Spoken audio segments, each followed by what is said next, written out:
दोस्तों यहाँ पे पहला क्वेश्चन है जो कि सबसे ज़्यादा इम्पोर्टेंट है। क्वेश्चन पे क्या पूछा गया है, इस क्वेश्चन पे बोला गया है कि राष्ट्रीय अंतरिक्ष दिवस कब मनाया जाएगा। तो इसका आंसर आप सभी लोग बताइए। दोस्तों आप सभी लोग को याद होगा, मैंने आपको कई बार बताया है, तो आपने बिल्कुल सही सोचा। 23 अगस्त को राष्ट्रीय अंतरिक्ष दिवस के रूप में मनाया जाता है। क्यों मनाया जाता है दोस्तों?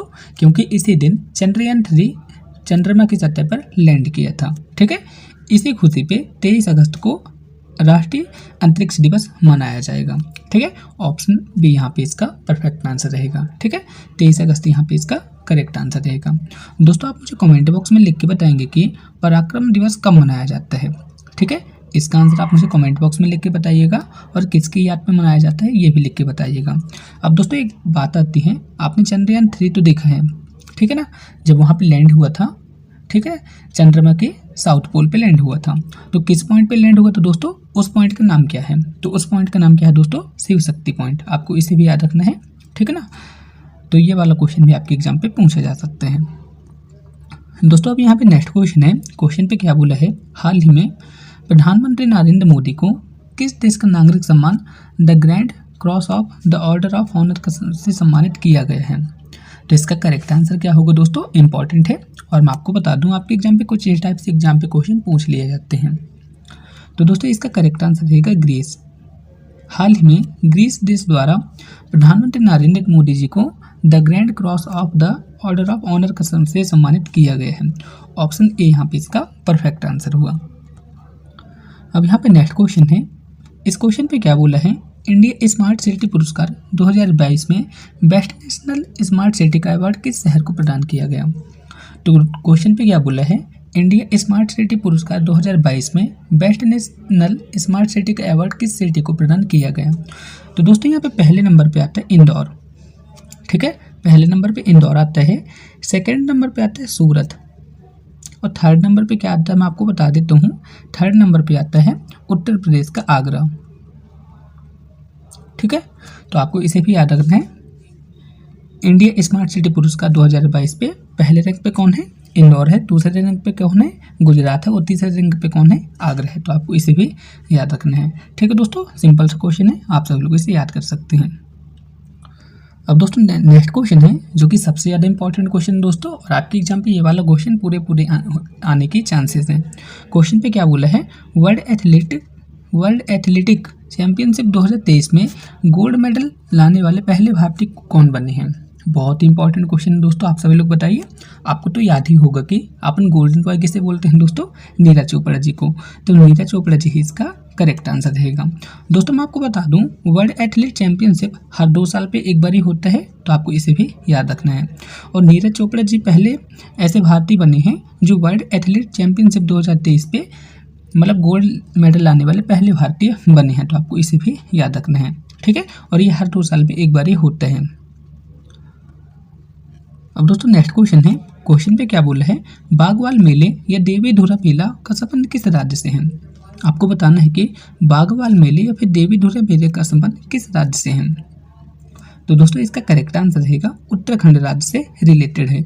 ऑप्शन ए यहाँ पे इसका परफेक्ट आंसर हुआ। ठीक है दोस्तों, सिंपल से है। और मैं आपको बता दूं दोस्तों, ये जो बागवाल मेला है ना, इसे उत्तराखंड राज्य का राजकीय मेले का दर्जा भी प्राप्त है, और इसे पत्थर मार मेला भी कहा जाता है। तो आपको इसे भी याद रखना है, इंपॉर्टेंट है। अब नेक्स्ट क्वेश्चन है, महिला फीफा फुटबॉल विश्व कप 2023 किसने जीता है। तो बताइए दोस्तों इसका करेक्ट आंसर क्या होगा। तो दोस्तों इसका करेक्ट आंसर रहेगा स्पेन। फाइनल मैच किन किन टीमों के बीच में हुआ था? स्पेन और इंग्लैंड के बीच में हुआ था, जिसपे स्पेन यहाँ पे विजयी रहे। आपको इसे भी याद रखना है। स्पेन और इंग्लैंड के बीच में हुआ था, जिसमें स्पेन ने मतलब जीत हासिल की थी। ठीक है, ऑप्शन ए यहाँ पे इसका करेक्ट आंसर हुआ। नेक्स्ट क्वेश्चन है, चंद्रमा के दक्षिणी ध्रुव पर उतरने वाला पहला देश कौन सा बन गया है। तो आपको पता ही है कौन सा देश था दोस्तों, हमारा प्यारा भारत। ऑप्शन डी यहाँ पे इसका परफेक्ट आंसर हुआ। दोस्तों आप मुझे कमेंट बॉक्स में लिख के बताएंगे कि चंद्रयान 3 पे जो रोवर था, रोवर का नाम क्या था और लैंडर का नाम क्या था। आप मुझे कमेंट बॉक्स में इसका नाम लिख के जरूर बताइएगा। को स्ट्रॉन्ग करने के लिए मैंने आपके लिए जो मॉडल पेपर तैयार किया था, इनकी प्राइस मैंने बहुत कम कर दी है। जी हाँ दोस्तों, यदि अभी तक आपने इन मॉडल पेपर को नहीं लिया था तो प्लीज आप इन मॉडल पेपर को जरूर लीजिए दोस्तों, क्योंकि इन मॉडल पेपर में मैंने जितने भी क्वेश्चन लिए हैं आपके सिलेबस के अकॉर्डिंग लिए हैं और आपके जो कंप्यूटर बेस्ड टेस्ट होने वाला है ना, उसी के बेसिस पे लिए हैं और उम्मीद करता हूँ सारे क्वेश्चन इसी बेसिस पे पूछे जाएंगे। तो प्लीज यदि आप यहाँ पे सिलेक्शन लेना चाहते हैं तो आप इन मॉडल पेपर को जरूर लीजिए और पेपर से पहले अपना पेपर स्वयं कीजिए। ठीक है दोस्तों, तो चलिए मैं आपको बता देता हूँ कि इन मॉडल पेपर को आपको कैसे लेना है। तो दोस्तों, यदि आप इन मॉडल पेपर को लेना चाहते हैं तो मैंने इनकी प्राइस बहुत कम कर दी है। जी हाँ दोस्तों, यदि अभी तक आपने इन मॉडल पेपर को नहीं लिया था तो आप मात्र 31 रुपये पे करके इन मॉडल पेपर को ले सकते हैं। 31 रुपये सिंपली आपको इसी नंबर पे करना है और पे कैसे करना है, फोन पे या फिर गूगल पे की मदद से करना है और स्क्रीनशॉट आपको इस व्हाट्सएप पे सेंड कर देना है। ठीक है, यहाँ पे मैं आपको 5 मॉडल पेपर प्रोवाइड करा दूंगा और साथ ही साथ एलिमेंट्री नॉलेज वाली शॉर्ट्स नोट्स भी प्रोवाइड करा दूंगा। यदि आप इतना करके चले जाते हैं तो आपके अंदर एग्जाम से पहले कॉन्फिडेंस आ जाएगा और आप कंप्यूटर बेस्ड टेस्ट में बहुत ही अच्छा परफॉर्मेंस करेंगे। तो प्लीज़ दोस्तों, आप 31 रुपये पे करके इन सभी PDF को जरूर ले लीजिएगा। यदि आपके पास 31 रुपये से भी कम पैसा है तो आपको सिंपली क्या करना है, आपको यहाँ पे मैसेज कर देना है। ठीक है, मैं आपके लिए प्राइस और भी कम कर दूंगा, बस आपको सबसे ज़्यादा NCL में सिलेक्शन इस बार ही लेना है। ठीक है, तो प्लीज़ आप इस नंबर पे व्हाट्सएप मैसेज कर दीजिएगा। ठीक है, कम से कम प्राइस में मैं आपको इन सभी PDF प्रोवाइड करा दूंगा।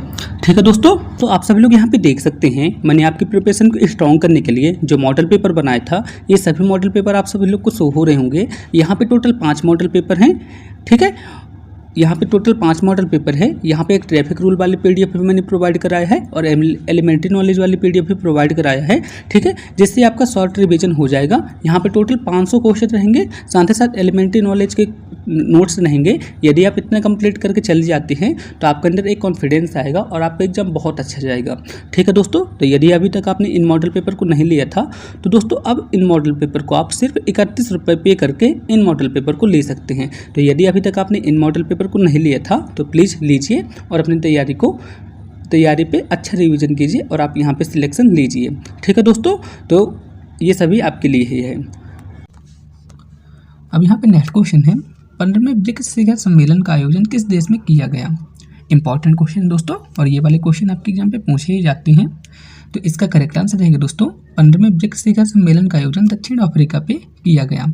ऑप्शन डी यहाँ पे इसका करेक्ट आंसर होगा। ठीक है दोस्तों, सिंपल है। दोस्तों आप मुझे कमेंट बॉक्स में लिख के बताइएगा कि ब्रिक्स का फुल फॉर्म क्या होता है। ठीक है, इसमें कितने देश शामिल हैं और इसका फुल फॉर्म क्या है, आप मुझे कमेंट बॉक्स में लिख के ज़रूर बताइएगा। नेक्स्ट क्वेश्चन है, क्वेश्चन पे क्या बोला है, दूध गाडू यानी कि बटर फेस्टिवल किस राज्य में मनाया जाता है। तो दोस्तों इसका करेक्ट आंसर रहेगा उत्तराखंड। ठीक है, उत्तराखंड के उत्तरकाशी जिले पे दूध गाडू नामक फेस्टिवल मनाया जाता है। ऑप्शन ए यहाँ पे इसका परफेक्ट आंसर हुआ। नेक्स्ट क्वेश्चन है, 46 में विश्व अंडर 20 कुश्ती चैंपियनशिप 2023 में भारतीय पहलवानों ने कुल कितने पदक जीते हैं। तो दोस्तों मैं आपको बता दूं, यहाँ पे टोटल 14 पदक जीते गए हैं, जिसपे 4 गोल्ड हैं, 3 सिल्वर हैं और 7 ब्रॉन्ज मेडल हैं। ठीक है, तो 46 में विश्व अंडर 20 कुश्ती चैंपियनशिप में भारतीय पहलवानों ने कुल कितने पदक जीते, तो 14 पदक जीते। ऑप्शन बी यहाँ पे इसका करेक्ट आंसर हुआ। दोस्तों नेक्स्ट क्वेश्चन है, इंटरप्रेन्योरशिप चैलेंज 2022 देश का खिताब किसने जीता। इंपॉर्टेंट क्वेश्चन दोस्तों, आपके एग्जाम पे पूछा जा सकता है। तो इसका करेक्ट आंसर रहेगा दोस्तों, निन्ना लेगो ने जीता है। ठीक है, तो आप यहाँ पे से याद रखिएगा दोस्तों, इंपॉर्टेंट क्वेश्चन है। इंटरप्रेन्योरशिप चैलेंज 2022 देश का खिताब किसने जीता है, निन्ना लेगो ने जीता है। और दोस्तों मैं आपको बता दूँ, ये जो है हस्त निर्मित आभूषण जितने भी मतलब हाथ से जो कलाकारी अपन करते हैं उनसे रिलेटेड प्रोडक्ट के लिए इन्हें ये सम्मानित किया गया है। ठीक है, तो ऑप्शन ए यहाँ पे इसका करेक्ट आंसर रहेगा। अब यहाँ पे नेक्स्ट क्वेश्चन है, चर्चा में रही नमो 108 किस पुष्प की प्रजाति है। तो इसका करेक्ट आंसर क्या हो सकता है दोस्तों, बहुत ही इंपॉर्टेंट है। तो इसका करेक्ट आंसर रहेगा, जो नमो 108 है ना, किस पुष्प की प्रजाति है दोस्तों, कमल की प्रजाति है। ऑप्शन ए यहाँ पे इसका करेक्ट आंसर हुआ, सिंपल है। अब यहाँ पे नेक्स्ट क्वेश्चन है, मालाबार युद्धाभ्यास 2023 का आयोजन किस देश में किया गया। तो दोस्तों इसका करेक्ट आंसर रहेगा, मालाबार युद्धाभ्यास 2023 का आयोजन कहाँ पे किया गया दोस्तों? ऑस्ट्रेलिया पे किया गया और ये पहली बार ही हुआ था वहाँ पे, तो आपको इसे भी याद रखना है। दोस्तों आपको मुझे बताना है कि मालवा भारत युद्धाभ्यास में कौन कौन से देश पार्टिसिपेट करते हैं। इसका आंसर आप मुझे कमेंट बॉक्स में बताइएगा। बहुत ईजी है, मैंने आपको कई बार बताया है। नेक्स्ट क्वेश्चन है, चर्चा में रहा हिलेरी तूफान किस महाद्वीप को प्रभावित किया है? दोस्तों तूफान का नाम आपको याद रखना है, हिलेरी तूफान, और ये किस देश को प्रभावित किया है दोस्तों? उत्तरी अमेरिका महाद्वीप को प्रभावित किया है। दोस्तों यहाँ पे कॉन्टिनेंट है यानी कि महाद्वीप की बात किया है, तो किस महाद्वीप को प्रभावित किया है? उत्तरी अमेरिका महाद्वीप को प्रभावित किया है, यानी कि नॉर्थ अमेरिका कॉन्टिनेंट को प्रभावित किया है। दोस्तों आप सब लोग हरिकेन से समझ गए होंगे कि यहाँ पे अमेरिका होगा, ऑप्शन ए यहाँ पे इसका करेक्ट आंसर होगा। नेक्स्ट क्वेश्चन है, आपको बताना है कि Indira Gandhi memorial tulip garden किस राज्य में स्थित है? इंपॉर्टेंट है दोस्तों, और इसका बहुत ही सरल आंसर है। इसका करेक्ट आंसर रहेगा Indira Gandhi memorial tulip garden कहाँ पे है? जम्मू कश्मीर राज्य पे स्थित है। ऑप्शन ए यहाँ पे इसका करेक्ट आंसर हुआ। दोस्तों यहाँ पे पहला क्वेश्चन है, यदि मैं आपसे पूछूं कि इनमें से किसे G20 पे 21वें सदस्य के रूप में नामित किया गया है, तो आपका आंसर क्या रहना चाहिए दोस्तों?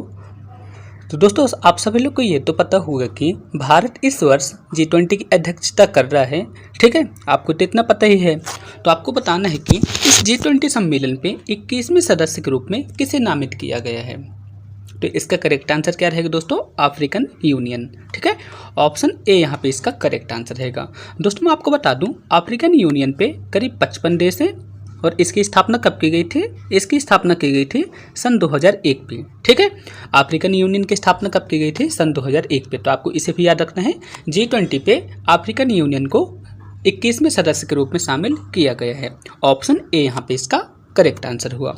दोस्तों आप मुझे कमेंट बॉक्स में लिख के बताएंगे कि G20 जो सम्मेलन हुआ है इसकी अध्यक्षता 2024 में कौन करेगा? इसका आंसर आप मुझे कमेंट बॉक्स में लिख के बताइएगा। बहुत ही सिंपल है, ठीक है। अब चलिए नेक्स्ट क्वेश्चन की ओर चलते हैं। दोस्तों आपको बताना है कि film and television institute of India के अध्यक्ष किसे नियुक्त किया गया है? आपको बताना है कि film and television institute of India का अध्यक्ष किसे नियुक्त किया गया है। दोस्तों मोस्ट इंपॉर्टेंट क्वेश्चन है और आपके एग्जाम पे इसी टाइप के करंट अफेयर पूछे जाते हैं। तो इसका करेक्ट आंसर क्या होगा दोस्तों, आप सभी लोग बताइए।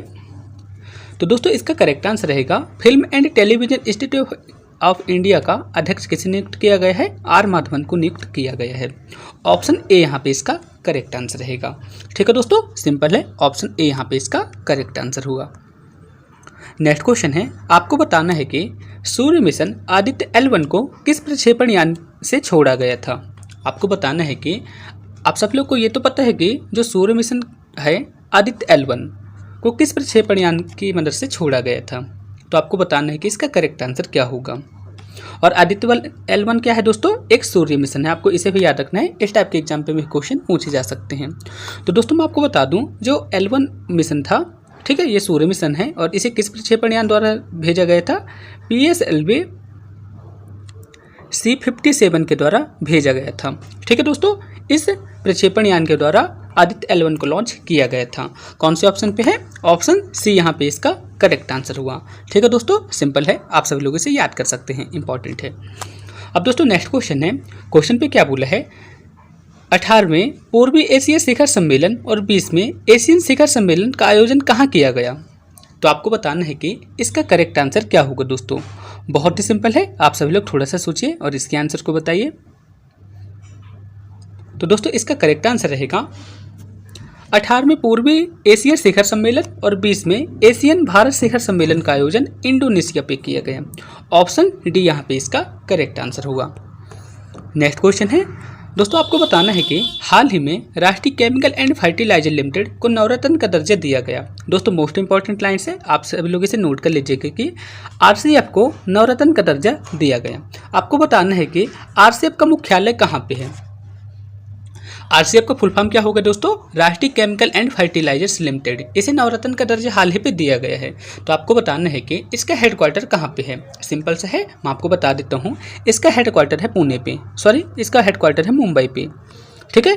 इसका हेडक्वार्टर कहाँ पे है? मुंबई पे है। और RCF की स्थापना कब की गई थी? सन 1978 पे RCF की स्थापना की गई थी। तो आपको इसे भी याद रखना है, सिंपल है। अब दोस्तों नेक्स्ट क्वेश्चन है, आपको बताना है कि पुरुष hockey 5S Asia cup tournament का खिताब भारत ने किस टीम को हराकर जीता है। तो आपको बताना है कि इसका करेक्ट आंसर क्या होगा। दोस्तों क्वेश्चन पे क्या बोला है, 5S एशिया कप टूर्नामेंट का खिताब भारत ने किस टीम को हराकर जीता है। तो इसका करेक्ट आंसर क्या रहेगा, पाकिस्तान को भारत ने 2-0 से हराकर इस खिताब को अपने नाम किया है। ठीक है, तो ऑप्शन बी यहाँ पे इसका करेक्ट आंसर रहेगा। अब नेक्स्ट क्वेश्चन है, आपको बताना है कि मून स्नाइपर किस देश का मून मिशन है। मोस्ट इंपॉर्टेंट क्वेश्चन है दोस्तों, आप सभी लोग इस क्वेश्चन को मोस्ट इंपॉर्टेंट पे डाल दीजिएगा, क्योंकि ये वाला क्वेश्चन आपके एग्जाम पे जरूर पूछा जाएगा। तो मून स्नाइपर किस देश का मून मिशन है दोस्तों, जापान का है। ठीक है, ऑप्शन ए यहाँ पे इसका करेक्ट आंसर रहेगा। दोस्तों मैं आपको बता दूं, मून स्पाइनर, ठीक है, स्नाइपर किस देश का मून मिशन है, मतलब जापान का मून मिशन है। तो आप इसे नोट कर लीजिएगा। और क्वेश्चन पे ये भी पूछा जाता है कि मून स्नाइपर किसका मिशन है, तो चंद्रमा का मिशन है। तो आपको इसे भी याद रखना है। दोस्तों आप सब लोग से मैं एक छोटा सा क्वेश्चन पूछना चाहूँगा, आप मुझे बताइएगा कि जापान की स्पेस एजेंसी को अपन किस नाम से जानते हैं। इसका आंसर आप मुझे कमेंट बॉक्स में लिख के बताइएगा, बहुत ही सिंपल है। अब नेक्स्ट क्वेश्चन है, देश की पहली सोलर सिटी कौन सी है। तो बताइए दोस्तों इसका करेक्ट आंसर क्या होगा। दोस्तों बहुत ही अच्छा क्वेश्चन है, और ये वाला क्वेश्चन तो आपके एग्जाम पे पूछा ही जा सकता है। तो इसका करेक्ट आंसर रहेगा, देश की पहली सोलर सिटी का नाम क्या है दोस्तों, सांची। जी हाँ दोस्तों, वही सांची जहाँ पे सांची का स्तूप है। ठीक है, तो सांची यहाँ पे इसका करेक्ट आंसर होगा। ऑप्शन ए यहाँ पे इसका परफेक्ट आंसर होगा। ठीक है, देश की पहली सोलर सिटी कौन सी है, सांची है। तो ऑप्शन ए यहाँ पे इसका करेक्ट आंसर होगा।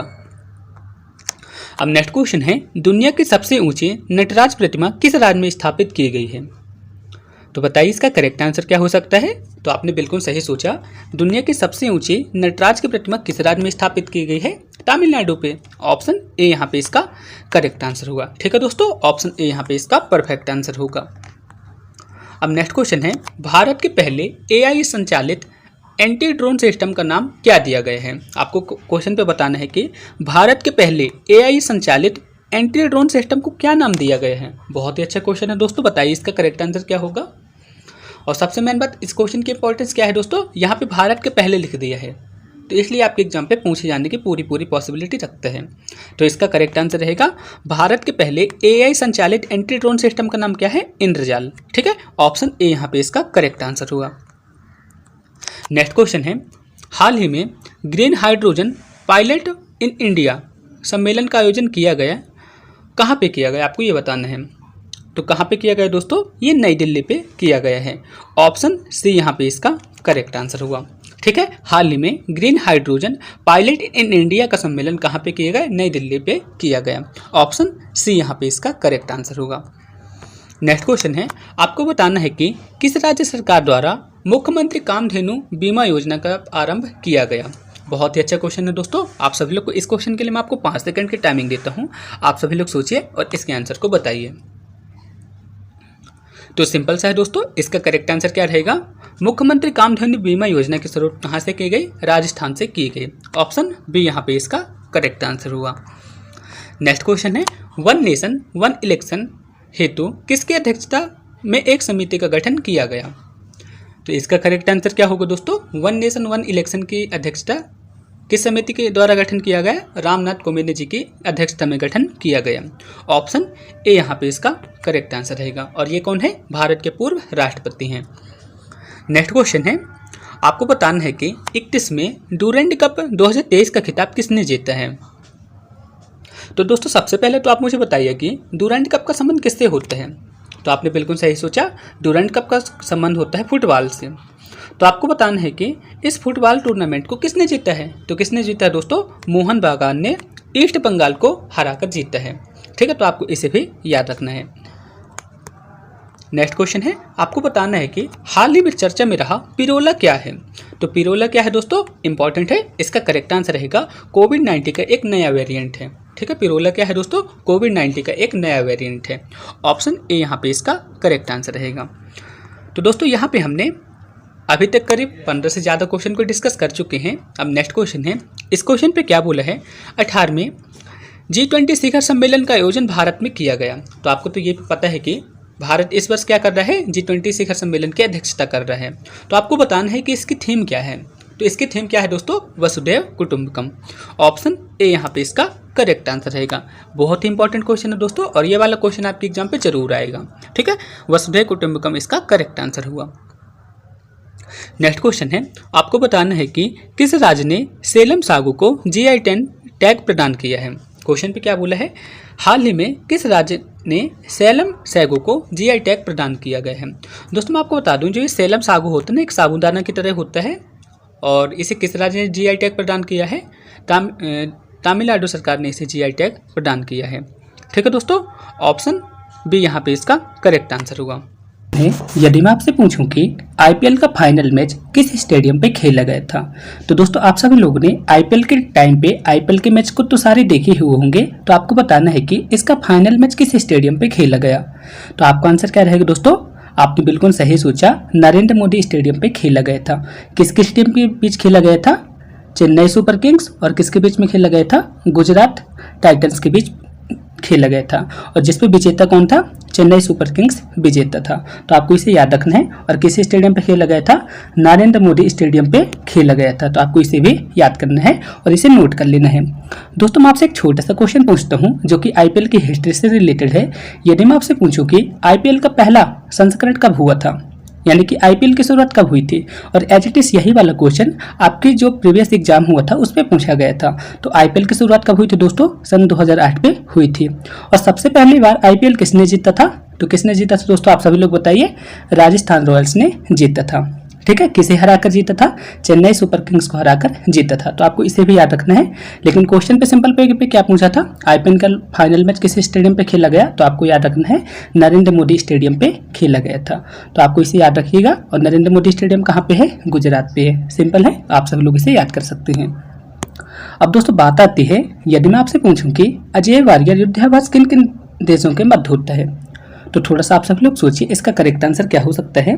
बहुत ही सिंपल है दोस्तों, मैंने आपको कई बार बताया है। तो दोस्तों इसका करेक्ट आंसर रहेगा, अजय वारियर युद्धाभ्यास होता है इंडिया और यूनाइटेड किंगडम के बीच पे होता है। ठीक है, किन किन देशों के मध्य होता है दोस्तों? इंडिया और यूनाइटेड किंगडम के बीच होता है। तो आपको इसे याद रखना है। सिंपल है, आप सभी लोग इसे याद कर सकते हैं।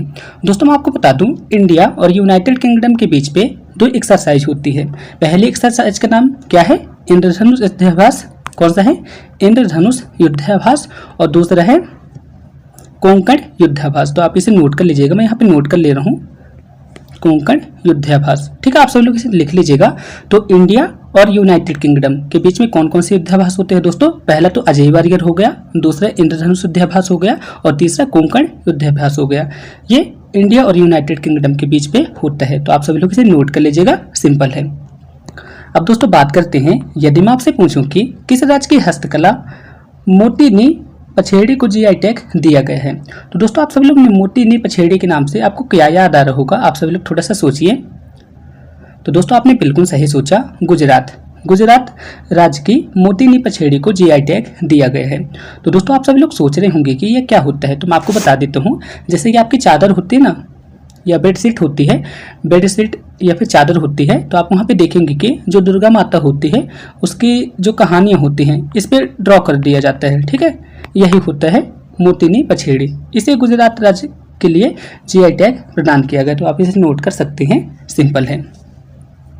दोस्तों आप मुझे कमेंट बॉक्स में लिख के बताएंगे कि वर्तमान में गुजरात के CM कौन है। ठीक है, आप मुझे कमेंट बॉक्स में लिख के बताएंगे कि वर्तमान में गुजरात के CM कौन है। इसका आंसर आप मुझे कमेंट बॉक्स में बताइएगा।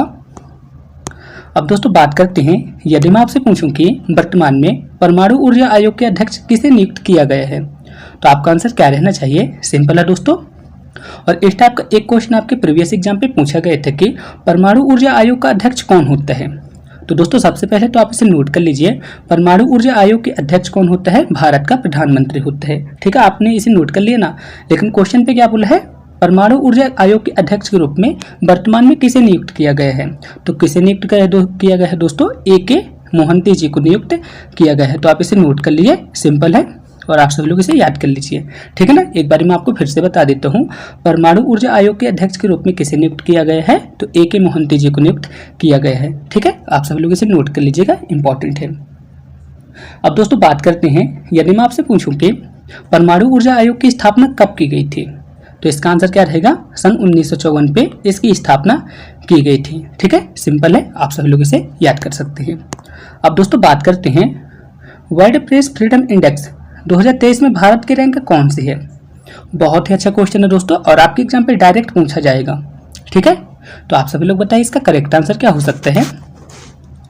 तो दोस्तों इसका करेक्ट आंसर रहेगा 2023 पे भारत की रैंक रही 161वीं रैंक। ठीक है, कौन सी रैंक रही दोस्तों? भारत की इस पे रैंक रही है 161वीं। ठीक है, आपसे पूछूं कि 2022 पे भारत की रैंक कौन सी थी? तो 2022 पे भारत की रैंक रही 150वीं। लेकिन इस साल कौन सी है और 2023 पे कितनी है? आप सभी लोग बताइए। मैंने आपको अभी बताया है 161वीं रैंक भारत की वर्तमान में है। तो आप यहाँ पे देख पा रहे होंगे कि भारत 11वें पायदान नीचे गिर चुकी है इसकी रैंक। तो आप यहाँ पे इसे देख सकते हैं। ठीक है, तो मैंने आपको बता दिया ना दोस्तों, वर्ल्ड प्रेस फ्रीडम इंडेक्स में भारत की रैंक कौन सी है? 161वीं है। दोस्तों आप सब लोग के मन पे एक छोटा सा क्वेश्चन आ रहा होगा कि वर्ल्ड प्रेस फ्रीडम इंडेक्स पे सबसे पहला देश कौन सा है? तो आपने बिल्कुल सही सोचा, नॉर्वे है। और सबसे अंतिम वाला भी आपको याद रखना पड़ेगा। तो कौन है दोस्तों सबसे अंतिम पे? सबसे अंतिम पे है, आपने बिल्कुल सही सोचा, नॉर्थ कोरिया। ठीक है, नॉर्थ कोरिया 180 देशों पे 180वें स्थान पे है। तो आपको इसे भी याद रखना है। अब दोस्तों बात करते हैं, यदि मैं आपसे पूछूं कि वर्ल्ड बैंक के अध्यक्ष के रूप में हाल ही में किसे नियुक्त किया गया है? तो आप मुझे बताइए दोस्तों, वर्तमान में वर्ल्ड बैंक के अध्यक्ष के रूप में किसे नियुक्त किया गया है? तो दोस्तों इसका करेक्ट आंसर रहेगा, वर्तमान में वर्ल्ड बैंक के अध्यक्ष के रूप में किसे नियुक्त किया गया है? अजय बंगा जी को नियुक्त किया गया है, जो भारतीय मूल के व्यक्ति हैं। ठीक है, तो आप इसे नोट कर सकते हैं, इंपॉर्टेंट क्वेश्चन है। अब दोस्तों बात करते हैं, अब यहाँ पे एक 7वां क्वेश्चन आया है, यदि मैं आपसे पूछूं कि सिटवे पोर्ट किस देश पे स्थित है? बहुत ही इंपॉर्टेंट क्वेश्चन दोस्तों, और ये वाला क्वेश्चन आपके एग्जाम पे कभी भी आ सकता है। तो मैं आपको इसे समझा देता हूँ। दोस्तों आप सब लोग देख पा रहे होंगे कि ये अपना बंगाल, जो बंगाल स्टेट है, अपने बंगाल स्टेट हो गया, और यहाँ पर है म्यांमार। ठीक है, मैंने यहाँ पे बना दिया, थोड़ा सा आप सब लोग समझेंगे। तो बंगाल पे यहाँ पे एक पोर्ट है जिसका नाम क्या है? श्यामा प्रसाद मुखर्जी पोर्ट। ठीक है, आप सभी लोग इसे नोट कर लीजिएगा, ये कौन सा पोर्ट है? श्यामा प्रसाद मुखर्जी पोर्ट है। और यहाँ पे है दोस्तों म्यांमार पे सिटवे पोर्ट है। ठीक है, यहाँ पे कौन सा पोर्ट है दोस्तों? सिटवे पोर्ट है। तो दोस्तों सिटवे पोर्ट म्यांमार पे तो स्थित है, लेकिन ये जो पोर्ट किसके लिए बनाया जा रहा है मैं आपको ये भी बता देता हूँ। बंगाल पे जो श्यामा प्रसाद मुखर्जी पोर्ट है ना, इस पोर्ट को इस पोर्ट से ज्वाइन करने के लिए बनाया जा रहा है। और इसका उद्देश्य क्या है? भारत और म्यांमार के बीच पे वाणिज्यिक उद्देश्य को पूरा करना है। ठीक है, और जो ये पोर्ट रहेगा, इस पोर्ट के बाद यहाँ से एक नदी निकलती है। इस नदी का नाम है काला दान नदी है, काला दान नदी है यहाँ पे। तो इस नदी के माध्यम से क्या होगा दोस्तों, भारत के जो नॉर्थ ईस्ट स्टेट है ना, उस स्टेट पे आप यहाँ से इजीली जा सकते हैं। तो इसका उद्देश्य ये है। तो आप सब लोग इसे नोट कर सकते हैं। एक बार मैं आपसे फिर से पूछ लेता हूँ, सिटवे पोर्ट किस देश पे है? तो आपका आंसर क्या रहेगा? सिटवे पोर्ट कहाँ पे है? म्यांमार पे है। सिंपल है। ठीक है, और ये किन किन पोर्टों को जोड़ने के लिए बनाया गया है? बंगाल के श्यामा प्रसाद मुखर्जी पोर्ट और म्यांमार के सिटवे पोर्ट को जोड़ने के लिए बनाया गया है। सिंपल है, आप सभी लोग इसे याद कर सकते हैं। अब दोस्तों बात करते हैं 42 में एशियन समिट का आयोजन कहाँ पे किया गया? तो आपका आंसर क्या रहना चाहिए दोस्तों? बहुत ही सिंपल है, और इस टाइप के क्वेश्चन आपके एग्जाम पे पूछे ही जाते हैं, आपको पता ही होना चाहिए। तो आपका आंसर यहाँ पे क्या रहेगा दोस्तों? 42 में एशियन समिट का आयोजन कहाँ पे किया गया? इंडोनेशिया पे किया गया था। तो मैंने यहाँ पे इंडोनेशिया लिख दिया, आप सभी लोग इसे नोट कर सकते हैं। दोस्तों यहाँ पे एशियन आया है, तो सबसे पहले आप मुझे बताइए कि इसका फुल फॉर्म क्या होगा। इसका आंसर तो आप मुझे कमेंट बॉक्स में बताएंगे ही, लेकिन मैं आपको बता देता हूँ कि एशियन पे वर्तमान में कितने देश है? कितने देश है दोस्तों? एशियन समूह पे कितने देश है? 11 देश है। ठीक है, कितने देश है दोस्तों? 11 देश है। और 11वें नंबर पे कौन सा देश अभी जुड़ा है वर्तमान पे? ब्रुनेई। कौन सा देश जुड़ा है दोस्तों? ब्रुनेई देश जो है तो वर्तमान पे जुड़ा है। अब दोस्तों आप सब लोग सोच रहे होंगे कि यहाँ पे 10 देश कौन से हैं? ब्रुनेई को तो आपने बता दिया, लेकिन 10 देश कौन से हैं? तो मैं आपको इसे सिंपल वे पे समझा देता हूँ। सबसे पहले आता है लाओस। ठीक है दोस्तों, यहाँ पे मैं शॉर्ट फॉर्म पे लिखूंगा तो आप सब लोग समझ जाइएगा। सबसे पहले हम यहाँ पे हो गया लाओस, यानी कि इंडिया के जितने भी दक्षिण पूर्वी देश है ना, सारे एशियन कंट्री पे आते हैं। आप सभी लोग सिंपली ऐसे भी याद कर सकते हैं, लेकिन मैं आपको बता देता हूँ। सबसे पहले लाओस हो गया, इसके बाद कंबोडिया हो गया, मैं यहाँ पे लिख दे रहा हूँ, शॉर्ट पे लिखूंगा दोस्तों, आप सभी लोग समझ जाइएगा। कंबोडिया हो गया, दूसरे नंबर पे क्या हो गया, म्यांमार हो गया, ठीक है।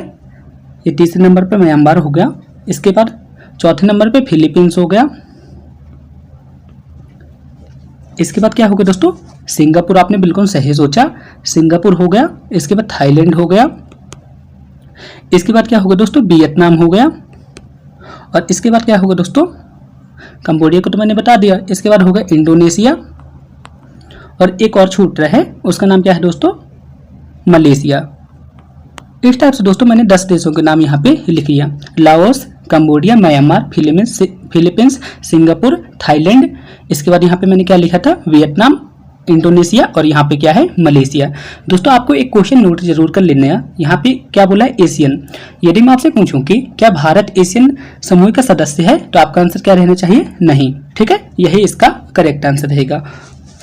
अब दोस्तों बात करते हैं, राइट टू पाक करने वाला भारत का पहला राज्य कौन सा है, तो आपका आंसर यहाँ पे क्या रहना चाहिए, तो इसका करेक्ट आंसर रहेगा दोस्तों, राइट टू पाक लागू करने वाला भारत का पहला राज्य है पंजाब, ठीक है। कौन सा राज्य है दोस्तों, पंजाब। तो आप सभी लोग तो इसे याद कर सकते हैं ना, सिंपल है दोस्तों। आप मुझे कमेंट बॉक्स में सिर्फ ये लिख के बता दीजिएगा कि वर्तमान में पंजाब राज्य के सीएम कौन है और यहाँ के गवर्नर कौन है। इसका आंसर आप मुझे कमेंट बॉक्स में लिख के जरूर बताइएगा। इंपॉर्टेंट क्वेश्चन है और कभी भी आ सकता है। अब दोस्तों बात करते हैं, यदि मैं आपसे पूछूं कि 6वां हिंद महासागर सम्मेलन का आयोजन कहाँ पे किया गया था, तो आपका आंसर क्या रहना चाहिए दोस्तों, बहुत ही सिंपल है। आप सभी लोग थोड़ा सा भी दिमाग लगाएंगे ना, तो इस क्वेश्चन का आंसर सॉल्व कर देंगे। तो इसका आंसर क्या रहेगा दोस्तों, 6वें हिंद महासागर सम्मेलन का आयोजन कहाँ पे किया गया, तो आपने बिल्कुल सही सोचा, ढाका पे आयोजित किया गया था। तो आप ठीक है, ढाका यहाँ पे इसका करेक्ट आंसर रहेगा। अब दोस्तों बात करते हैं, यहाँ पे एक नेक्स्ट क्वेश्चन आया है। यहाँ पे क्या बोला है, बहुउद्देशीय गजपति सिंचाई परियोजना का संबंध किस राज्य से है। क्वेश्चन पे क्या बोला है, बहुउद्देशीय गजपति सिंचाई परियोजना का संबंध किस राज्य से है। तो आपका आंसर यहाँ पे क्या रहना चाहिए, आप सभी लोग थोड़ा सा सोचिए दोस्तों, बहुत इंपॉर्टेंट क्वेश्चन है और कई बार पूछा भी जा सकता है। तो इसका आंसर रहेगा दोस्तों, उड़ीसा राज्य से है, ठीक है। दोस्तों आप जनरली देखते होंगे कि उड़ीसा की जितनी भी परियोजनाएं रहती है ना, आपकी किसी न किसी एग्जाम पे पूछी ही जाती हैं। तो यहाँ पे एक इंपॉर्टेंट परियोजना आई है जिसका नाम क्या है, गजपति सिंचाई परियोजना, और ये कहाँ पे लागू की गई है, उड़ीसा पे लागू की गई है। तो आप इसे नोट कर लीजिएगा, इंपॉर्टेंट है। दोस्तों आप मुझे कमेंट बॉक्स में लिख के बताएंगे कि महानदी नदी किस राज्य से होकर निकलती है और कहाँ पे जाके गिरती है। तो आप मुझे इसका आंसर जरूर बताएंगे। अब दोस्तों बात करते हैं, बहुत ही अच्छा क्वेश्चन आया है। यदि मैं आपसे पूछूं कि पिंजरे में बंद तोता किस संस्था को कहा जाता है, तो इसका आंसर क्या रहेगा दोस्तों, बहुत ही अच्छा क्वेश्चन है। आप सब लोग के मन पे आता भी होगा ना, तो आपने बिल्कुल सही सोचा, सीबीआई यानी कि सेंट्रल ब्यूरो इन्वेस्टिगेशन। इसे अपन क्या बोलते हैं, पिंजरे में बंद तोता कहते हैं, ठीक है। सिंपल है, आप सभी लोग इसे याद कर सकते हैं। और इसकी स्थापना कब की गई थी, 1963 पे की गई थी। होपफुली दोस्तों मैंने आपको जितने भी क्वेश्चन यहाँ पे अभी तक बताए हैं, सारे क्वेश्चन समझ में आ गए होंगे। फिर भी आपके मन में इन क्वेश्चन को लेके 1% का डाउट है ना, तो आप मुझे कमेंट बॉक्स में लिख के जरूर बताइएगा, मैं आपका डाउट जरूर देखूंगा। अब दोस्तों बात करते हैं, यदि मैं आपसे पूछूं कि समुद्र शक्ति 2023 अभ्यास किन 2 देशों के बीच पे हुआ था, तो बताइए दोस्तों इसका करेक्ट आंसर क्या होगा। तो दोस्तों मैंने आपको कई बार बताया है कि समुद्र शक्ति हो गया और गरुड़ शक्ति हो गया, ठीक है। मैं यहाँ पे लिख देता हूँ, समुद्र शक्ति और गरुड़ शक्ति। इन समुद्र शक्ति और गरुड़ शक्ति ये जो युद्धाभ्यास होते हैं भारत और इंडोनेशिया के बीच होते हैं। बहुत ही इंपॉर्टेंट क्वेश्चन है दोस्तों, और ये आपके एग्जाम पे मल्टीपल बार पूछा गया है कि गरुड़ किस देश का राष्ट्रीय प्रतीक है, ठीक है। तो किस देश का प्रतीक है दोस्तों, इंडोनेशिया का है। और इंडोनेशिया और भारत के बीच में ही समुद्र शक्ति और गरुड़ शक्ति युद्धाभ्यास होता है। तो आपको इसे भी याद रखना है, बहुत इंपॉर्टेंट है दोस्तों। अब बात आती है, यदि मैं आपसे पूछूं कि द गोल्डन ईयर नामक पुस्तक किसके द्वारा लिखी गई थी, ठीक है। इंपॉर्टेंट क्वेश्चन है दोस्तों। और ये पुस्तक किसके द्वारा लिखी गई है, रस्किन बॉन्ड्स के द्वारा लिखी गई है। मैं यहाँ पे लिख देता हूँ, रस्किन बॉन्ड्स के द्वारा इस पुस्तक को लिखा गया है। दोस्तों इनकी जितनी भी पुस्तक रहती है ना, मोस्टली एग्जाम पे पूछी जाती है, इसलिए मैंने यहाँ पे इसे लिखा है। तो आपको याद रखना है कि द गोल्डन ईयर नामक पुस्तक किसके द्वारा लिखी गई है, रस्किन बॉन्ड के द्वारा लिखी गई है। तो आप इसे नोट कर लीजिएगा, सिंपल क्वेश्चन है। अब दोस्तों बात करते हैं, यदि मैं आपसे पूछूं कि भारत के वर्तमान में कानून मंत्री कौन है, तो इसका आंसर क्या रहेगा दोस्तों, आप मुझे कमेंट बॉक्स में बताइए। इसके पहले कौन थे, किरण रिजिजू थे। तो आपको इसे इतना याद ही होगा ना, लेकिन वर्तमान में कौन है, लेकिन मैं आपको बता दूं वर्तमान में अर्जुन मेघवाल जी हैं। मैं यहाँ पे लिख देता हूँ, आप इसे नोट कर लीजिएगा। वर्तमान में भारत के कानून मंत्री कौन है, अर्जुन मेघवाल जी हैं। ठीक है, सिंपल है ना, आप सब लोग इसे याद कर सकते हैं, बहुत ही सिंपल है। अब दोस्तों बात करते हैं, अब यहाँ पे क्या बोल रहा है, किस राज्य द्वारा मुख्यमंत्री सीखो कमाओ योजना प्रारंभ की गई। तो आप सभी लोग को पता ही होगा, आप एमपी से हैं और आपको पता ही होगा कि ये किसके द्वारा लागू की गई है, मामा जी यानी कि शिवराज सिंह चौहान जी के द्वारा लागू की गई है। मुख्यमंत्री सीखो कमाओ योजना लागू की गई है। ठीक है, तो यहाँ पे किस स्टेट द्वारा लागू की गई है, एमपी यानी कि मध्य प्रदेश द्वारा लागू की गई है। दोस्तों एमपी की एक और स्कीम है जो आपके एग्जाम पे पूछी जाती है। यदि मैं आपसे पूछूं कि लाडली बहना योजना किस स्टेट पे लागू की गई, तो आपका आंसर क्या रहना चाहिए, लाडली बहना जो योजना है ना, किस स्टेट पे लागू की गई, मध्य प्रदेश पे ही लागू की गई।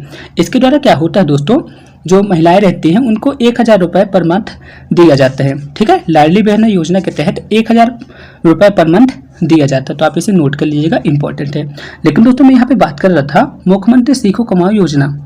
ठीक है, ये किस स्टेट पे लागू की गई, मध्य प्रदेश पे लागू की गई। दोस्तों इसका संबंध किससे है, मैं आपको ये भी बता देता हूँ। तो दोस्तों यदि आप 12th पास है और आपको जॉब नहीं मिल पा रही है ना, और आप कुछ स्किल को सीखना चाहते हैं, तो यहाँ पे आपको स्किल सीखने के दौरान आपको कुछ पैसा दिया जाएगा। जैसे कि यदि आप 12th पास हैं तो 12th पास के लिए यहाँ पे 8000 रुपये पर मंथ दिया जाएगा। ठीक है, सबसे पहले सिखाया जाएगा, फिर आपको 8000 रुपये पर मंथ दिया जाएगा। यदि आपने ITI किया है तो आपको यहाँ पे 8500 रुपये पर मंथ दिया जाएगा। ठीक है, यदि आप ग्रेजुएट हैं तो आपको यहाँ पे 9000 पर मंथ दिया जाएगा, और यदि आप पोस्ट ग्रेजुएट हैं तो आपको यहाँ पे 10000 पर मंथ दिया जाएगा। तो ये सीखो कमाओ योजना के तहत इतना रुपए आपको स्टिपेंड के तौर पे दिया जाएगा। तो आप इसे नोट कर सकते हैं। अब दोस्तों बात करते हैं, चक्रवात प्रभावित म्यांमार की सहायता के लिए भारत ने कौन सा ऑपरेशन चलाया है। तो बताइए दोस्तों इसका करेक्ट आंसर क्या हो सकता है। बहुत ही अच्छा क्वेश्चन दोस्तों। जैसे यदि मैं आपसे पूछूं कि ऑपरेशन गंगा किसके लिए चलाया गया था, तो आपका आंसर क्या, आपके दिमाग में क्या आ रहा होगा, यूक्रेन पे अपने जितने भी इंडियन स्टूडेंट फंस गए थे ना, उनको लाने के लिए ऑपरेशन गंगा चलाया गया था। ठीक है, आपको तो याद ही होगा। तो आपको बताना है कि यहाँ पे क्या बोल रहे हैं, चक्रवात प्रभावित म्यांमार की सहायता के लिए भारत ने कौन सा ऑपरेशन चलाया है। तो सबसे पहले आप सभी लोग के मन पे यही क्वेश्चन आ रहा होगा कि म्यांमार में ऐसा कौन सा चक्रवात आया है। तो मैं आपको बता दूं दोस्तों, म्यांमार में वर्तमान में एक चक्रवात आया है जिसका नाम है मोचो। ठीक है, का नाम है मोचो, चक्रवात का नाम है। तो आप इसे नोट कर लीजिए दोस्तों। एक बार मैं आपको फिर से लिख के बता देता हूँ, म्यांमार में कौन सा चक्रवात आया है, मोचा चक्रवात आया है। तो आप इसे नोट कर लीजिए, इंपॉर्टेंट है। अब दोस्तों बात करते हैं, मोचा चक्रवात से म्यांमार तो प्रभावित हो गया, लेकिन इसकी सहायता के लिए भारत ने कौन सा ऑपरेशन चलाया है, ऑपरेशन करुणा चलाया है। तो मैं यहाँ पे लिख देता हूँ, भारत ने कौन सा ऑपरेशन चलाया है, ऑपरेशन करुणा चलाया है। तो आप इसे नोट कर लीजिएगा, इंपॉर्टेंट है।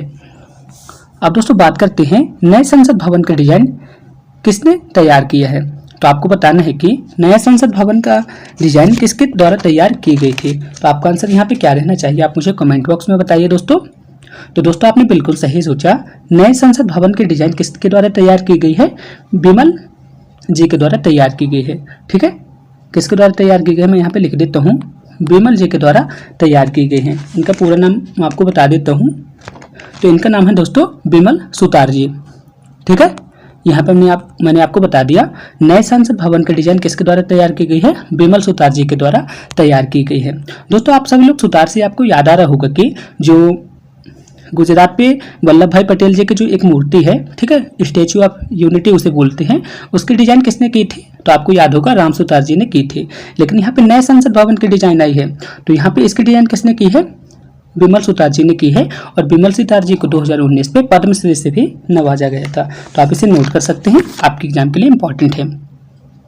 अब दोस्तों आप सब लोग के मन पे एक क्वेश्चन आ रहा होगा, और ये वाला क्वेश्चन आपके एग्जाम पे कभी भी पूछा जा सकता है कि जो नया संसद भवन है, इस पे राज्यसभा और लोकसभा की सीटें कितनी होंगी।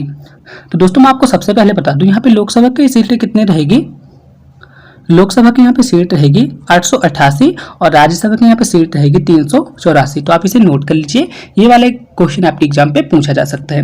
एक क्वेश्चन और बनता है, नए संसद भवन पे कितने द्वार होंगे? तो मैं आपको बता दूं, नए संसद भवन पे 3 द्वार होंगे। पहला द्वार कौन सा है दोस्तों? पहला द्वार रहेगा ज्ञान द्वार, दूसरा रहेगा शांति द्वार, मैं यहाँ पे लिख दिया शांति द्वार रहेगा दोस्तों, और तीसरा द्वार का नाम क्या रहेगा? कर्म द्वार रहेगा। ठीक है, तो आप इसे नोट कर लीजिएगा, इस टाइप के एग्जाम पे भी क्वेश्चन पूछे जा सकते हैं। ठीक है, तो मैंने सारे क्वेश्चन आपको यहाँ पे बता दिए। अब दोस्तों बात करते हैं, यदि मैं आपसे पूछूं कि 49वां G7 शिखर सम्मेलन का आयोजन किस देश में किया गया था? तो थोड़ा सा आप सभी लोग सोचिए दोस्तों, इसका करेक्ट आंसर क्या हो सकता है? तो दोस्तों आपने बिल्कुल सही सोचा, 49वें शिखर सम्मेलन का आयोजन किस देश में किया गया था? जापान के हिरोशिमा में किया गया था। ठीक है, तो आप सब लोग इसे नोट कर लीजिएगा दोस्तों, इसका करेक्ट आंसर क्या रहेगा? 49वें G7 शिखर सम्मेलन का आयोजन कहाँ पे किया गया? जापान के हिरोशिमा में किया गया। तो आप इसे नोट कर लीजिएगा, मैं यहाँ पे लिख देता हूँ, जापान के हिरोशिमा में किया गया। ठीक है दोस्तों, यदि आपको इसका पीडीएफ प्राप्त करना है तो आप मेरे टेलीग्राम ग्रुप पे चले जाइए, इसका पीडीएफ मैं आपको वहाँ पे अपलोड कर दूंगा, और इसके जितने भी आंसर है ना, तो हो सके तो आप सब लोग इसे नोट कर लीजिएगा, या फिर आप मुझे कमेंट बॉक्स में बता दीजिएगा, तो मैं पीडीएफ पे सारे क्वेश्चन और सारे क्वेश्चन की डिटेल के साथ आपको आंसर वहाँ पे प्रोवाइड करा दूंगा। ठीक है, हो सके तो आप सब लोग इसे लिख के ट्राई कीजिएगा, इससे आपको बहुत ज़्यादा बेनिफिट होगा और आपको लंबे समय तक याद रहेगा। अब दोस्तों बात करते हैं, यहाँ पे क्या बोला है, क्वाड शिखर सम्मेलन का आयोजन किस देश में किया गया? तो आपका आंसर क्या रहना चाहिए दोस्तों, आप सभी लोग मुझे बताइए। तो दोस्तों आपने बिल्कुल सही सोचा, क्वाड शिखर सम्मेलन का आयोजन किस देश पे किया गया? भारत पे किया गया। ठीक है, सिंपल है, आप सभी लोग इसे याद कर सकते हैं। अब दोस्तों बात करते हैं, यहाँ पे क्वाड शब्द आया है, तो क्वाड का मतलब क्या होता है? 4 होता है। यदि मैं आपसे पूछूं कि क्वाड का मतलब क्या होता है? 4 होता है, आपको तो इतना पता ही होगा। तो क्वाड देश पे कौन कौन से देश आते हैं? तो पहला देश कौन सा आ गया? पहला देश तो हमारा प्यारा इंडिया ही आ गया। ठीक है, दूसरे नंबर पे क्या हो गया? यूएसए आ गया। तीसरे नंबर पे क्या आ गया? जापान आ गया। ठीक है, और चौथे नंबर पे क्या आ गया? चौथे नंबर पे आ गया ऑस्ट्रेलिया। इंडिया, अमेरिका, जापान और ऑस्ट्रेलिया ने मिलकर एक समूह बनाया है, जिसे अपन बोलते हैं क्वाड। ठीक है, और इसका निर्माण कब किया गया था दोस्तों? क्वाड का निर्माण किया गया था सन 2007 पे। ठीक है, तो आप इसे नोट कर लीजिएगा, इंपॉर्टेंट है। अब दोस्तों बात करते हैं, यदि मैं आपसे पूछूं कि अंतर्राष्ट्रीय बुकर पुरस्कार किस बुक के लिए दिया गया था? तो आपका आंसर क्या रहना चाहिए दोस्तों, आप मुझे कमेंट बॉक्स में बताइए। ठीक है, तो क्वेश्चन पे क्या बोला दोस्तों? अंतर्राष्ट्रीय बुकर पुरस्कार 2023, यहाँ पे आप इसे नोट कर लीजिएगा, अंतर्राष्ट्रीय बुकर पुरस्कार 2023 किस पुस्तक के लिए दिया गया? तो मैं आपको लिख के बता देता हूँ, टाइम सेटर के लिए इस पुस्तक के लिए अंतर्राष्ट्रीय बुकर पुरस्कार दिया गया। और इस पुस्तक के लेखक कौन है दोस्तों? मैं आपको यह भी बता देता हूँ, बुल्गारिया के एक लेखक है जिनका नाम क्या है? जॉर्जी गोस्पोडिनोव। ठीक है, गोस्पोडिनोव जो है इस पुस्तक के लेखक है, और इनको अंतर्राष्ट्रीय बुकर पुरस्कार 2023 के लिए सम्मानित किया गया। तो आप इसे नोट कर लीजिए। ठीक है, बुक का नाम क्या है? टाइम सेटर है, और इस पुस्तक के लेखक कौन है दोस्तों? गार्जी गोस्पोडिनोव है। तो आप इसे नोट कर लीजिएगा, इंपॉर्टेंट है। अब दोस्तों बात करते हैं, यदि मैं आपसे पूछूं कि सेंगोल किसका प्रतीक है? मोस्ट इंपॉर्टेंट क्वेश्चन है दोस्तों, आपको पता होना चाहिए। ठीक है, यहाँ पे क्या बोला है? सेंगोल किसका प्रतीक है? तो दोस्तों सबसे पहले मैं आपको सेंगोल बता देता हूँ। दोस्तों सेंगोल एक 5 फीट की छड़ी होती है। मैं यहाँ पे जैसे एक छड़ी एक मतलब लाइन खींच रही है ना, इस टाइप की छड़ी होती है 5 फीट की। इसकी लंबाई कितनी होती है? 5 फीट की एक लंबाई होती है। इसके ऊपर क्या होता है दोस्तों? जो भगवान शिव होते हैं ना, भगवान शिव के वाहन कौन होते हैं? नंदी होते हैं। यहाँ पे नंदी जी की एक मूर्ति बनी रहती है। ठीक है, और नंदी को यहाँ पे बनी रहती है, जो कि किसका प्रतीक है? न्याय और निष्पक्षता का प्रतीक है। ठीक है, उसी को दोस्तों अपन यहाँ पे सेंगोल को बोलते हैं। ठीक है, न्याय और निष्पक्षता के प्रतीक कौन है? नंदी जी हैं। तो 5 फीट की छड़ी पे यहाँ पे नंदी जी की प्रतिमा बनी रहती है। ठीक है, इसी को अपन सेंगोल बोलते हैं। और ये सेंगोल किससे अपन लिए थे दोस्तों? जो दक्षिण भारत पे एक चोल साम्राज्य ना, उसी से एक विरासती निरंतरता के रूप में हमें प्राप्त है। तो दोस्तों अब बात आती है मुद्दे की कि सेंगोल किसका प्रतीक है, तो मैंने आपको बता दिया, ठीक है। और सेंगोल कब प्रदान किया गया था, तो दोस्तों आप सभी लोग को पता होगा कि भारत पहले किसका गुलाम हो चुका था, ब्रिटिश का गुलाम हो चुका था। लेकिन दोस्तों जब ब्रिटिश यहाँ से जा रहे थे तो भारत को अपनी आज़ादी के तौर पे, यानी कि जो भारत की सत्ता है, भारत की सत्ता सौंपने के लिए एक प्रतीक के रूप में उन्होंने सेंगोल दिया था, ठीक है। सेंगोल जैसे मैंने आपको बताया उसी का प्रतीक है, ठीक है। तो आप इसे याद कर सकते हैं, भारत की सत्ता हस्तांतरित करने का प्रतीक है। तो आप इसे इस टाइप से भी नोट कर सकते हैं, ठीक है। तो बहुत ही अच्छा क्वेश्चन है और इस क्वेश्चन को आपको जानना ही चाहिए था। अब दोस्तों बात करते हैं हाल ही में कौन सी पार्टी भारत की राजनीतिक पार्टी बनी है, तो आपका आंसर क्या रहना चाहिए दोस्तों, आप सब लोग मुझे बताइए। तो दोस्तों इसका करेक्ट आंसर रहेगा, आपने बिल्कुल सही सोचा, आम आदमी पार्टी। आम आदमी पार्टी जो है तो वर्तमान में भारत की राजनीतिक पार्टी बनी है। यदि मैं आपसे पूछूं कि भारत में वर्तमान में कितनी राजनीतिक पार्टियां हैं, तो आपका आंसर क्या रहना चाहिए दोस्तों, वर्तमान में भारत में 6 राजनीतिक पार्टियां हैं। कितनी राजनीतिक पार्टियां हैं, 6 राजनीतिक पार्टी हैं, ठीक है। जिसमें से आप सभी लोग को नाम तो पता ही होगा, वर्तमान में कितनी राजनीतिक पार्टियां हैं, 6 राजनीतिक पार्टी है। अब मुद्दे की बात आती है, आम आदमी पार्टी की स्थापना कब हुई थी, 2012 में हुई थी और यही पार्टी अभी वर्तमान में राजनीतिक पार्टी का दर्जा इसे मिल गया है। तो क्वेश्चन पे यही था, सिंपल वे पे आपको यही रखना है, याद रखना है, ठीक है दोस्तों। पहला क्वेश्चन है, यदि मैं आपसे पूछूं कि नाटो का 31वां देश कौन सा बना है, तो इसका आंसर क्या रहना चाहिए, आप मुझे बताइए दोस्तों। बहुत ही सिंपल है। तो सबसे पहले तो आप मुझे बता दीजिए दोस्तों कि नाटो का फुल फॉर्म क्या होता है। तो आपने बिल्कुल सही सोचा, आप रूस यूक्रेन वाली वार तो देखते ही होंगे, तो वहाँ पे नाटो का अक्सर यूज आ जाता है। तो आपको बता देना है कि नाटो का फुल फॉर्म क्या है। तो आपने बिल्कुल सही सोचा, नाटो का फुल फॉर्म होगा, एन से क्या होगा, नॉर्थ अटलांटिक ट्रीटी ऑर्गेनाइजेशन, ठीक है, ठीक है। तो आप इसे याद कर लीजिए दोस्तों, नाटो का फुल फॉर्म क्या होता है, नॉर्थ अटलांटिक ट्रीटी ऑर्गेनाइजेशन। आप इसे नोट कर लीजिएगा, कहीं पे इंपॉर्टेंट है।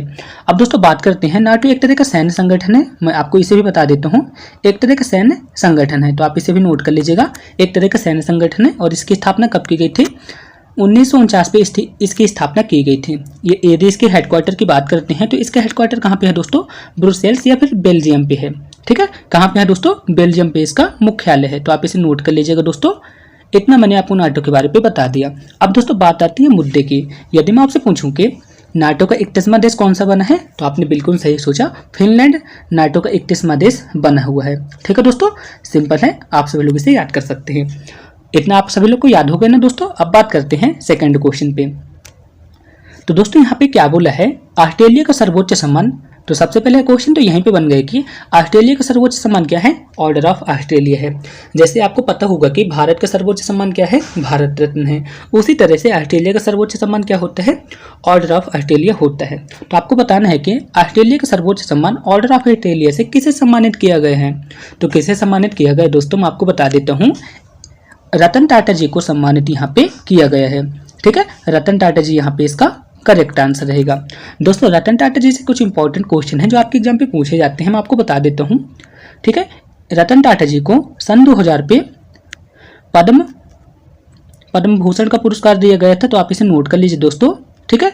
सन 2000 पे पद्म भूषण का पुरस्कार दिया गया था और सन 2008 पे पद्म विभूषण का पुरस्कार दिया गया था, ठीक है। पद्म विभूषण का पुरस्कार भी इन्हें दिया गया था। तो आप इन्हें नोट कर लीजिएगा दोस्तों, सन 2000 पे पद्म भूषण और इसके बाद सन 2008 पे पद्म विभूषण से सम्मानित किया गया था। तो आप इन्हें नोट कर लीजिएगा दोस्तों, ठीक है। क्वेश्चन पे क्या पूछा गया था, ऑस्ट्रेलिया के सर्वोच्च सम्मान ऑर्डर ऑफ ऑस्ट्रेलिया से किससे सम्मानित किया गया था। तो आपका आंसर क्या रहना चाहिए, रतन टाटा जी को सम्मानित किया गया था। सिंपल है, आप सभी लोग इसे नोट कर लीजिए।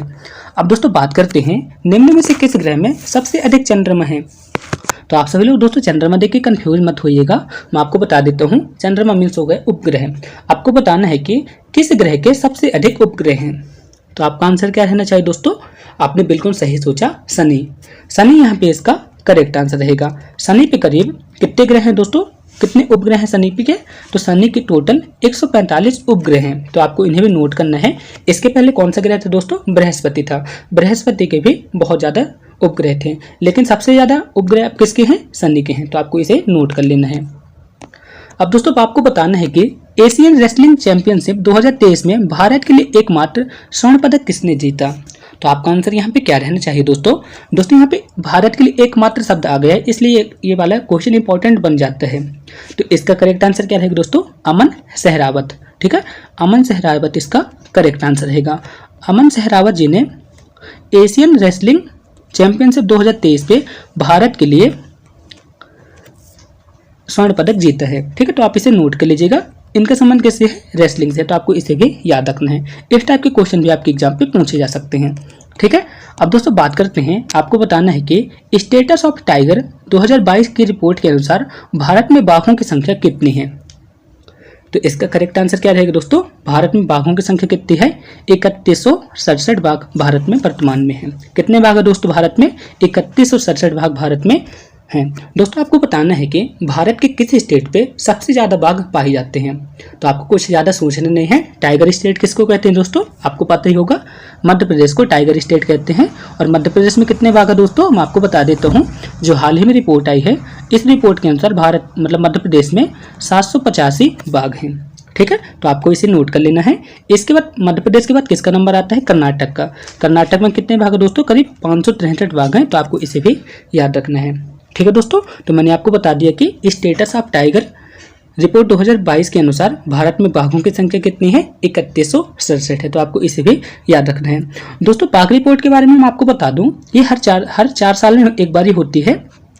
ठीक है, ये जो रिपोर्ट आती है बाघ रिपोर्ट आती है, ये हर 4 साल में एक बार ही होती है। इसके पहले 2018 पे हुई थी बाघों की जनगणना। तो 2018 में बाघों की संख्या कितने थे? तो 2018 पे बाघों की संख्या थी 2967 और अब कितने हो गए हैं? 3167। तो आप यहाँ पे देख पा रहे होंगे कि यहाँ पे 200 बाघ बढ़ चुके हैं। कितने बाघ बढ़ चुके हैं दोस्तों? 200 बाघ यहाँ पे बढ़ चुके हैं। तो आप यहाँ पे इसे देख सकते हैं। ठीक है, और बाघों की जो रिपोर्ट आती है कितने साल पे आती है? 4 साल पे आती है। मैंने आपको बता दिया। अब दोस्तों आपको बताना है कि कोप इंडिया 2023 का अभ्यास भारत और किस देश की वायुसेना के बीच हुआ है? दोस्तों यहाँ पे कोप आ रहा होगा। कोप से आप सभी लोग ने अनुमान लगा ही लिया होगा कि इसका करेक्ट आंसर क्या होगा। तो दोस्तों कोप इंडिया जो युद्धाभ्यास होता है भारत और अमेरिका की वायुसेना के बीच होता है। तो सिंपल है दोस्तों, आप सभी लोग इसे नोट कर लीजिएगा। तो यहाँ पे क्या रहेगा दोस्तों? कोप इंडिया 2023 का अभ्यास किन दो देशों की वायुसेना के बीच हुआ था? भारत, यहाँ पे मैंने लिख दिया इंडिया, और यूएसए के बीच होता है। तो आप इसे नोट कर लीजिएगा। अब दोस्तों बात करते हैं, यहाँ पे क्या बोला है, किस शहर में पूर्वोत्तर का पहला एम्स खोला गया है? दोस्तों यहाँ पे क्या बोला? पूर्वोत्तर, यानी कि नॉर्थ ईस्ट जितने भी स्टेट है ना, उन स्टेट पे सबसे पहला एम्स कहाँ पे खोला गया? यहाँ पे एम्स की बात हुई है। तो आपको बताना है कि जितने भी नॉर्थ ईस्ट राज्य हैं, तो यहाँ पे कहाँ पे सबसे पहला एम्स खोला गया? तो आपको ये बताना है। ये अपना नॉर्थ ईस्ट होगा ना, आपको बताना है यहाँ पे कहाँ पे सबसे पहले एम्स खोला गया। तो मैं आपको बता दूं दोस्तों, गुवाहाटी पे सबसे पहले एम्स खोला गया। तो आप इसे नोट कर लीजिएगा दोस्तों आप मुझे कमेंट बॉक्स में लिख के बताएंगे कि गुवाहाटी किस स्टेट पे पड़ता है। बहुत ही सिंपल क्वेश्चन है दोस्तों, आपको याद भी होना चाहिए कहाँ पे है। ठीक है, और मैंने आपको बता दिया, ये जितने भी नॉर्थ ईस्ट स्टेट है ना, यहाँ पे ये जितने भी नॉर्थ ईस्ट स्टेट हैं, यहाँ पे सबसे पहले गुवाहाटी पे ही एम्स खोला गया। तो आप इसे नोट कर लीजिएगा। अब दोस्तों बात करते हैं, फेमिना मिस इंडिया 2023 का खिताब किसने जीता है?